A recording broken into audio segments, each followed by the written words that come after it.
Dios les bendiga, mis amados hermanos y amigos. Bendiciones de lo alto. Le habla su hermano en Cristo, Wilmer Rodríguez. Una vez más por acá, por este su espacio, Oasis de Bendición, donde las ricas y poderosas bendiciones de nuestro Dios se derraman por medio de su palabra. Amados hermanos, seguimos con esta serie de devocionales en el libro de los Hechos, precisamente en el capítulo número 5, donde habíamos comenzado en este capítulo con el incidente de Ananías y Zafira. Luego se desata una persecución fuerte en contra de los apóstoles por las señales, los prodigios, los milagros que ellos están haciendo en el nombre de nuestro Señor Jesucristo. Y ya Él les había dicho que iban a padecer persecución, iban a padecer afrenta, vituperio, por causa de su nombre, por causa de Él.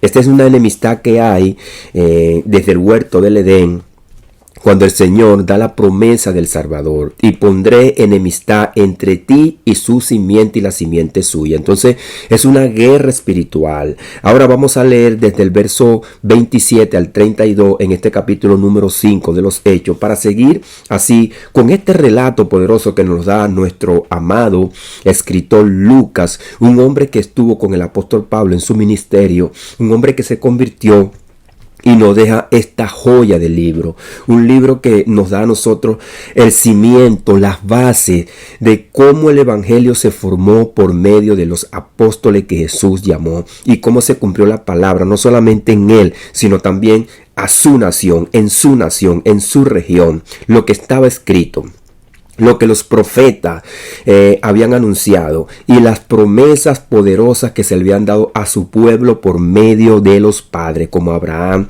Isaac y Jacob, de donde nacieron las 12 tribus. Vamos a leer ahora desde el verso 27 en adelante hasta el verso 32. Y dice así: en el poderoso nombre de Jesús, nombre que es sobre todo nombre.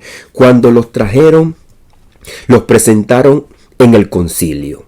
Y el sumo sacerdote les preguntó diciendo: ¿no os mandamos estrictamente que no enseñasen en ese nombre? ¿Y ahora habéis llenado a Jerusalén de toda vuestra doctrina? ¿Y queréis echar sobre nosotros la sangre de ese hombre? Respondiendo Pedro y los apóstoles dijeron: es necesario obedecer a Dios antes que a los hombres. El Dios de nuestros padres levantó a Jesús, a quien vosotros matasteis colgándole en un madero. A este Dios ha exaltado con su diestra por príncipe y salvador, para dar a Israel arrepentimiento y perdón de pecados. Y nosotros somos testigos suyos de estas cosas, y también el Espíritu Santo, el cual ha dado Dios a los que le obedecen. Es importante esta última corrida de pensamiento que da nuestro amado apóstol Pedro, el cual ha dado Dios a los que le obedecen. Estaba claro ya que los que hacían parte del pueblo de Dios y los que habían quedado fuera de esta nación a la cual le habían prometido Dios a los padres, estaban quedando fuera, porque ya Pedro había dado un mensaje: que el que no escuche la voz de este profeta, quien es Dios mismo predicando en la tierra, quedará desarraigado del pueblo. Nuestro hermano apóstol Pablo, en Romanos capítulo número 8, verso 9, dice: si alguno no tiene el Espíritu de Cristo, el Espíritu de Dios, no es de él. No es una doctrina nueva de Pablo, es las bases fundamentales del Evangelio predicada por sus apóstoles. Por acá también hemos comentado que nuestro amado apóstol Pablo dice en sus epístolas, como Efesios capítulo número 2, nosotros estamos fundamentados en la doctrina de los apóstoles. Luego que el apóstol Pablo aparece en el libro de los Hechos, en el capítulo número 9, él empieza a desplegar una doctrina que él ve con sus propios ojos, lo que está sucediendo dentro de la iglesia. Así que vamos a orar y vamos a darle las gracias al Señor por esta palabra. Padre, en el poderoso nombre de Jesús, te damos las gracias, Señor, por tu amor, por tu misericordia y por tu palabra, Señor, que la hemos expuesto en este momento, Señor. Hemos leído, mi Dios amado, una corrida de versículos donde vemos que la palabra de tu Hijo Jesús se está llevando a cabo, se está desplegando, y ellos mismos dicen que ellos han llenado a Jerusalén con toda esta doctrina. Y se ve, Señor, la fidelidad de tu palabra, pero la obediencia de los apóstoles a la cual tú has llamado, Señor. Ayúdanos, Señor, mi Dios amado, a que este ejemplo de obediencia, de fidelidad, Señor, de lucha, de constancia, esté cada día en nuestras mentes, en nuestros corazones. Como dice también el escritor del libro de Hebreos, que no somos los que retrocedemos, sino los que vamos hacia adelante a proclamar tu palabra y tu verdad, Señor. Ayúdanos, porque no es fácil, Señor. Sentir vituperio, sentir persecución, sentir burla, Señor, aún de nuestros propios familiares, compañeros de trabajo, amigos, vecinos, personas que compartían con nosotros, que después que hemos sido parte del reino de los cielos, ahora somos perseguidos, ultrajados y maltratados, Señor, mi Dios amado. Quizás no todos estamos en esta misma situación, pero hay quienes hoy día, Señor, están persiguiendo la verdad, pero son perseguidos por perseguir la verdad, Señor. Perseguir la verdad nos trae entonces también persecución por la mentira, Señor. Por eso te damos las gracias, porque tú eres el único que ha puesto los cimientos en nuestras mentes, en nuestros corazones, para hacerte fiel. En el poderoso nombre de Jesús. Amén y amén. Bueno, sí, mis amados hermanos y amigos, es una historia maravillosa y poderosa. Nuestro Señor Jesucristo le da un mandamiento que prediquen en Jerusalén. Este pasaje refleja la tensión espiritual y profética que caracteriza todo el libro de los Hechos. La obediencia a Dios frente a la oposición del sistema religioso. Los apóstoles, llenos del Espíritu Santo, han cumplido fielmente la instrucción de su Señor, su Maestro Jesús, anunciar el Evangelio en Jerusalén, luego en Judea, Samaria y hasta lo último de la tierra. Dice, ahora la ciudad entera ha sido saturada con la doctrina del Cristo crucificado y resucitado. Lo dicen los mismos enemigos. No era simplemente una enseñanza ética o filosófica. Es el Evangelio, es la vida de Jesús, es las promesas a los padres, es las profecías que habían desplegado los profetas, que el Cristo había de nacer en Israel, en Belén, había de predicar el Evangelio, traer la luz, traer las sanidades, aquellas señales y prodigios para ser reconocido, luego ser desechado, maltratado, colgado en el madero, como lo dice el libro de Levítico, que maldito todo aquel que es colgado en un madero. También se cumplió el libro de Daniel, donde aquella última nación, Roma, un imperio que trillaba y destruía, y llevó al Salvador a la cruz del Calvario para que se cumpliese la palabra de Dios. Entonces era la proclamación poderosa que desafiaba el mismo núcleo del liderazgo religioso. El Sanedrín, que antes había entregado a Jesús a los romanos, ahora enfrenta las consecuencias de ese acto. Está viendo ante sus ojos, están acorralados por el Espíritu Santo. ¿Queréis echar sobre vosotros la sangre de ese hombre? Preguntan ellos. Están viendo que la doctrina de Jesucristo los está arropando. Los discípulos siguen creciendo y se preguntarían, ¿vamos a llevar a la cruz a todos aquellos que siguen a Jesús? Ahora ellos lo dicen sin saber que están reconociendo la fidelidad del testimonio apostólico. Ellos mismos, con sus propios labios, con sus propias palabras, dan el cumplimiento de lo que Jesús les mandó y le dijo a los apóstoles. Pero también Jesús en Mateo 10:22 le dijo, seréis aborrecidos por causa de mi nombre.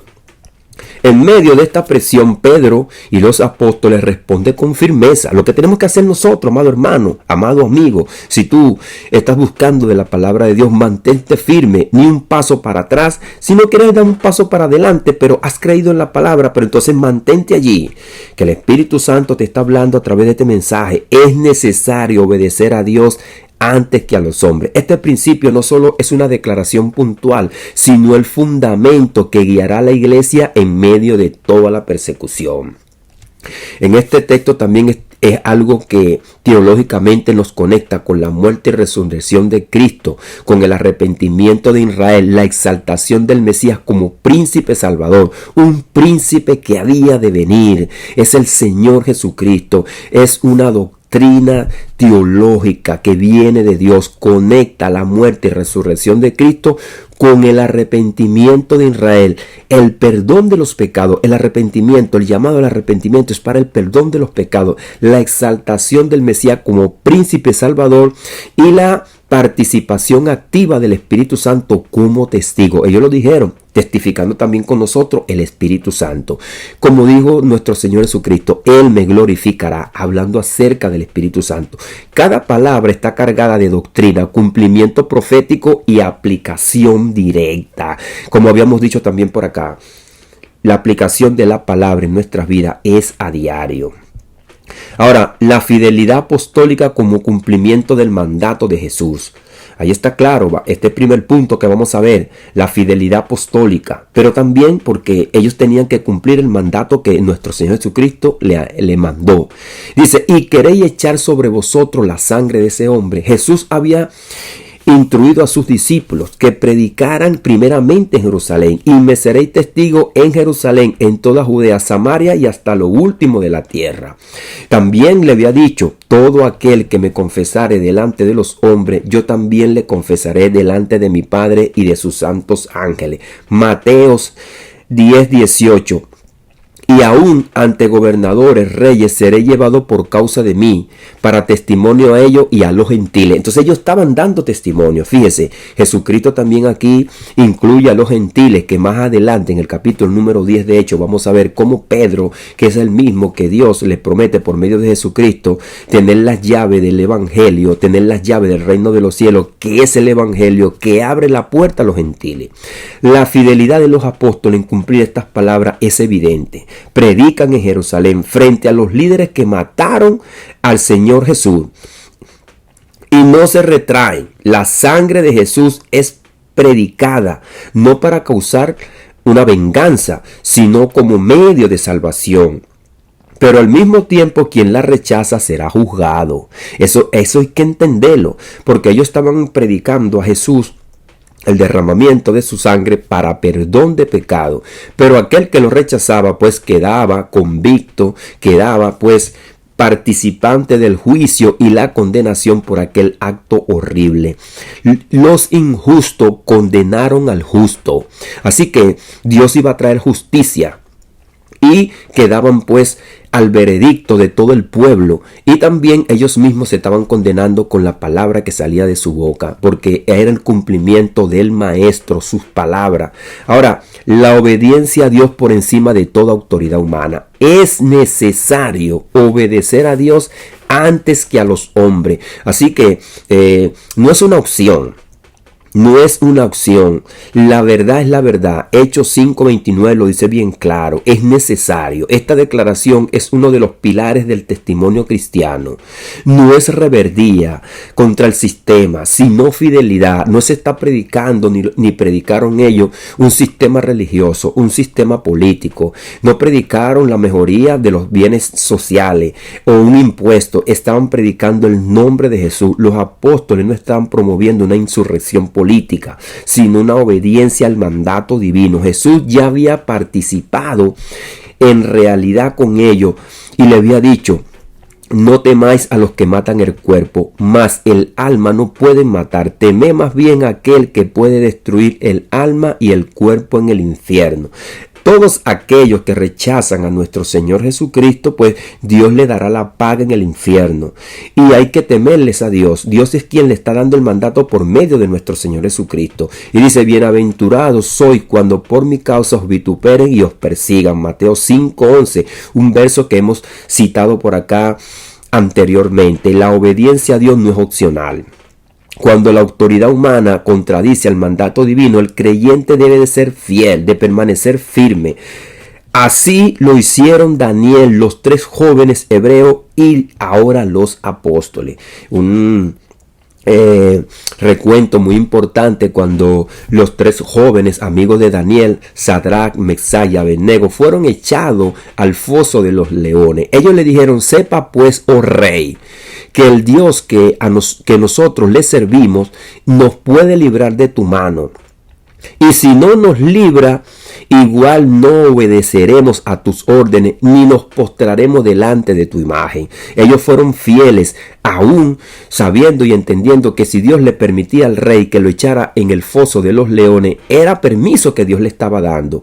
Y aún así fueron librados también Daniel del foso de los leones.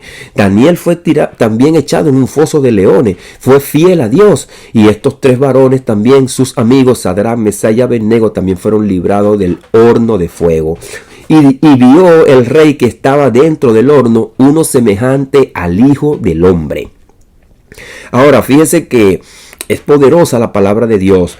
Ahora viene una parte importante, la exaltación de Cristo como cumplimiento de las promesas hechas a los padres. Se están cumpliendo las promesas. Fíjense que estas promesas van paralelamente también con el vituperio de Jesucristo. Fueron promesas que se le dieron a los padres, promesas que se le dieron para el Mesías, que el Mesías iba a ser exaltado, iba a ser resucitado. Directamente a él se le dieron palabras que sus manos iban a ser horadadas, holladas y clavadas en un madero.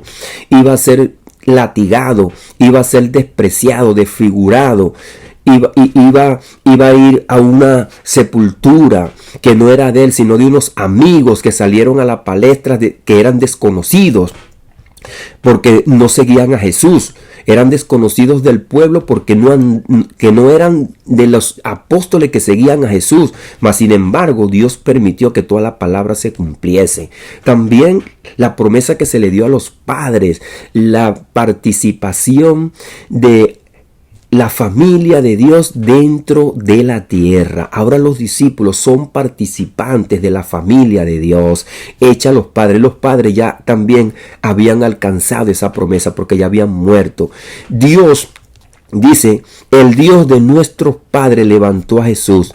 A este Dios ha exaltado con su diestra por príncipe para dar a Israel arrepentimiento y perdón de pecado. Aquella oración que Daniel hizo en el capítulo número 9. Señor, perdónanos, hemos pecado contra ti. Y él sabía y entendía que Dios algún día mandaría a su Hijo para que esos pecados fueran totalmente borrados y perdonados y ellos tuvieran la vida eterna para compartir con él por la eternidad. Pedro no está predicando una fe nueva, sino el cumplimiento de los patriarcas que esperaban. El Dios de nuestros padres indica la continuidad con Abraham, Isaac, Jacob y los profetas. Cristo no es una ruptura, sino el cumplimiento. No es algo nuevo, un sistema nuevo que se está introduciendo. No es otro Dios, es el Dios de los padres. Sigue la continuidad, el cumplimiento de la palabra. Dice, porque yo os digo que esto está escrito, es necesario que se cumpla en mí. Lucas 22:37. Lo dice nuestro Señor Jesucristo, que Él afirma que todo lo que Él está viviendo, lo que Él está experimentando, ya estaba escrito y que se tiene que cumplir en mí. Lo dice nuestro Señor Jesucristo. Dice también en Lucas 24, que es el mismo escritor, de hecho, y comenzando desde Moisés y siguiendo por todos los profetas, les declaraba en toda la escritura lo que de él decía. Bien claro, se está cumpliendo todo lo que decía del Señor, pero también lo que se decía sobre el pueblo y sus líderes. La exaltación de Cristo como Salvador no solo incluye la redención individual, sino también que se inaugura el reino prometido, el príncipe que dice Isaías 9:6, el rey que gobierna con justicia. Ahí está claro. Ahora, por medio de la justicia del justo son justificados todos aquellos que confiesan su nombre. Así que, amado amigo, tú que estás escuchando esta palabra, fíjate cómo los apóstoles dicen que todos aquellos que son rebeldes al mensaje del evangelio quedan fuera de tener la participación con el Espíritu Santo y ser testigo del Señor. El que me confesare delante de los hombres, yo también le confesaré delante de mi Padre y sus santos ángeles. Mas el que me negare, yo también le negaré.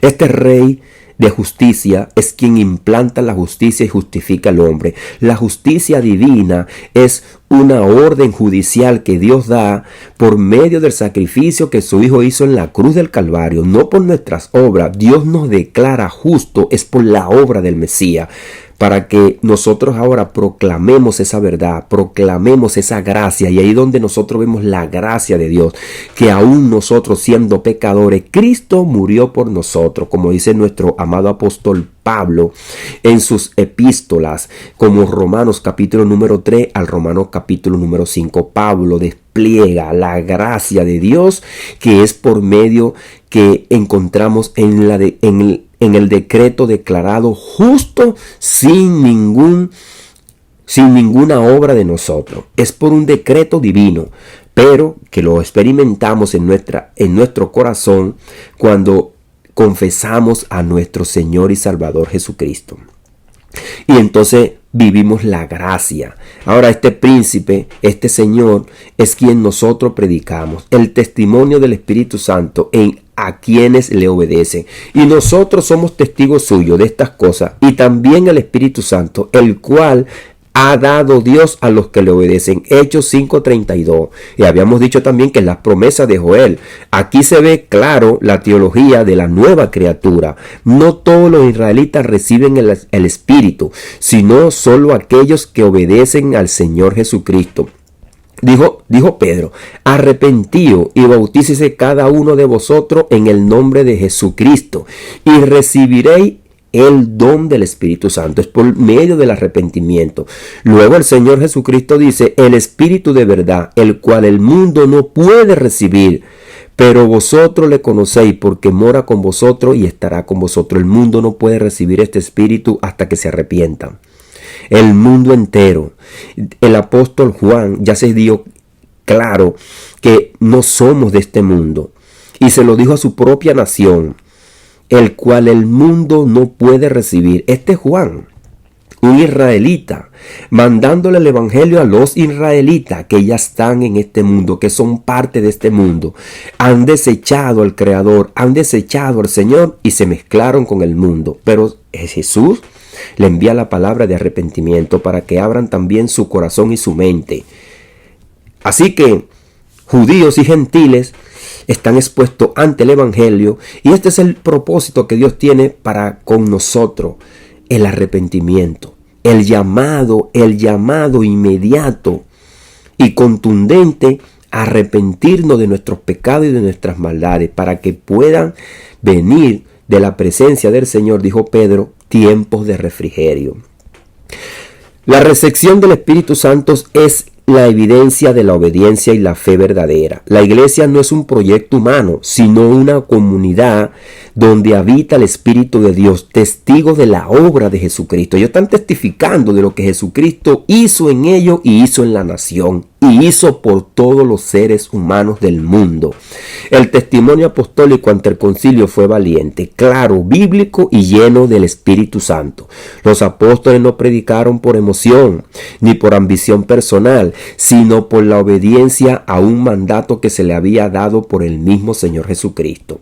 La oposición de los líderes religiosos no fue excusa para callar, porque entendían que servir al Señor exigía fidelidad hasta la muerte y era mejor obedecerle a Dios antes que a los hombres. La declaración "es necesario obedecer a Dios antes que a los hombres" resuena hasta hoy como una bandera de la iglesia verdadera en tiempos donde el evangelio es tergiversado o diluido para agradar a los hombres. La palabra de Dios nos recuerda que el testimonio fiel está por encima de la conveniencia o la aprobación humana.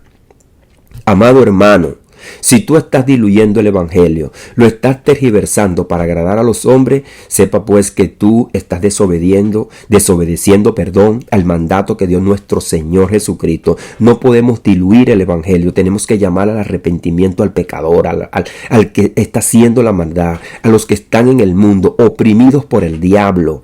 La palabra de Dios lo dice bien claro, nuestro amado apóstol Juan, que el mundo está bajo el maligno, pero nosotros no somos de este mundo, por eso él diablo no nos toca. Ahora nosotros como nueva criatura, como personas que tenemos el Espíritu Santo y esta autoridad, exaltamos al Cristo que es el príncipe salvador. El Espíritu Santo ha sido dado a los que le obedecen. La iglesia está llamada a testificar con poder y con verdad lo que ha oído, lo que ha visto y lo que ha recibido del Señor. Tal como comenzó en Jerusalén, la fidelidad y la obediencia siguen siendo los pilares fundamentales del verdadero discípulo de Cristo. ¿Estás tú cumpliendo con el mandato de Jesús? Y tú, amado amigo, que escuchas esta palabra, verdaderamente ¿tienes en tu mente y en tu corazón arrepentimiento? ¿Te has dado cuenta de la verdad?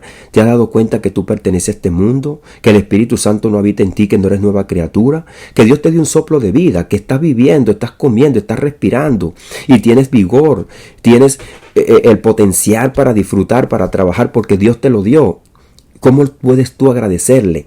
Ahora, si estás haciendo obra, tienes tu sistema religioso, pudieras estar en cualquier religión, pero si tú no has nacido de nuevo, no eres nueva criatura, no eres parte del reino de Dios. Tienes que entender este mensaje. Ahí se ve claro, estas son las bases del fundamento del Evangelio y de la iglesia del Señor. Pedro predica la palabra que le da Jesucristo y de allí nacen los primeros ciudadanos del reino de los cielos, que ya había sido prometido. Aunque no habían nacido de nuevo, ya eso había sido prometido. Era una promesa que estaba pues para cumplirse. Quien la trae es nuestro Señor Jesucristo. Así que ya la iglesia de antemano era una promesa en el antiguo pacto. Y Jesucristo es que quien con su boca y con el Espíritu Santo da testimonio de estas cosas cuando se lo dice a Nicodemo. Nadie puede entrar y nadie puede ver el reino si no naciere de nuevo. Así que para poder entrar en el reino hay que nacer de nuevo. Se necesitan los súbditos del reino de los cielos y esos súbditos son los que confiesan a Jesús como su único y suficiente Salvador y se mantienen en fidelidad. Dios les bendiga, Dios les guarde, mis amados hermanos y amigos. Bendiciones de lo alto. Le habló su hermano en Cristo, Wilmer Rodríguez, una vez más por acá, por este su espacio Oasis de Bendición, donde las ricas y poderosas bendiciones de nuestro Dios se derraman por medio de su palabra. Padre, gracias, Señor, por este mensaje que hemos escuchado. El testimonio apostólico ante el concilio, mi Dios amado, fue valiente, fue porque estaban llenos del Espíritu Santo. Es lo que nosotros debemos hacer hoy día, Señor. Seguir en fidelidad, seguir en firmeza, orando, Señor, y predicando tu palabra, alabándote, glorificándote, porque esto es lo que dice tu palabra para que nosotros seamos llenos del Espíritu. También llevándole el mensaje a los impíos, Señor. Ahora este mensaje hay que llevarlo a todo el mundo, como lo dicen nuestros amados apóstoles. Por boca de Jesús fueron ellos, mi Dios amado, instruidos, Señor, y ahora esa instrucción la están llevando a cabo, lo que estamos viendo en estas escrituras, Señor, y todavía persiste su mensaje, porque nosotros nos hemos convertido, Señor, por las escrituras que ellos han dejado y su testimonio que dejaron escrito, Señor. Como Jesús visitó su nación en la cual los profetas lo habían declarado. Cómo pasó todas las cosas que tuvo que pasar porque estaban escritas. Todas las bendiciones que se le habían dado a su pueblo, a su nación, las recibieron por medio del testimonio de Jesús y la declaración poderosa que ellos dieron, Señor.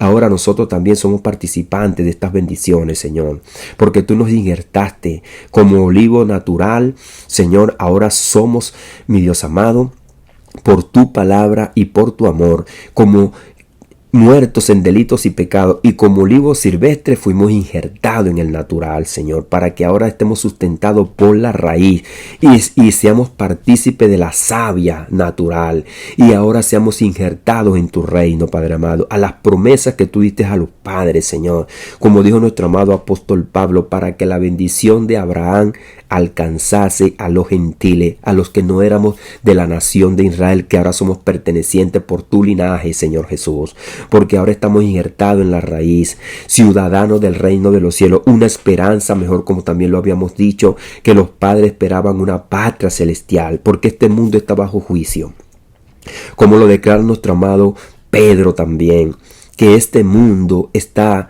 también bajo el maligno, como lo dice nuestro amado apóstol Juan. Y Pedro lo dice bien claro, que nosotros esperamos según sus promesas, porque lo dice Pedro, que esto es lo que dicen los los profetas, cielo nuevo y tierra nueva donde mora la justicia. Este mundo injusto, malvado, donde el maligno tiene cautivo las almas, Señor, gracias porque tú nos has librado de él y de su destrucción que viene, pero también lo vas a renovar, Padre amado, en la segunda venida de tu Hijo. Y ahí nosotros estaremos gozándonos por la eternidad. Contigo, Señor, seremos, mi Dios amado, felices para siempre. No es un cuento de hada, es tu palabra, Señor, mi Dios amado. Por eso te damos las gracias en el poderoso nombre de Jesús. Amén y amén. Dios les bendiga, Dios les guarde, mis amados hermanos y amigos. Le habló su hermano en Cristo, Wilmer Rodríguez, una vez más por acá, por este su espacio Oasis de Bendición, donde las ricas y poderosas bendiciones de nuestro Dios se derraman por medio de su palabra.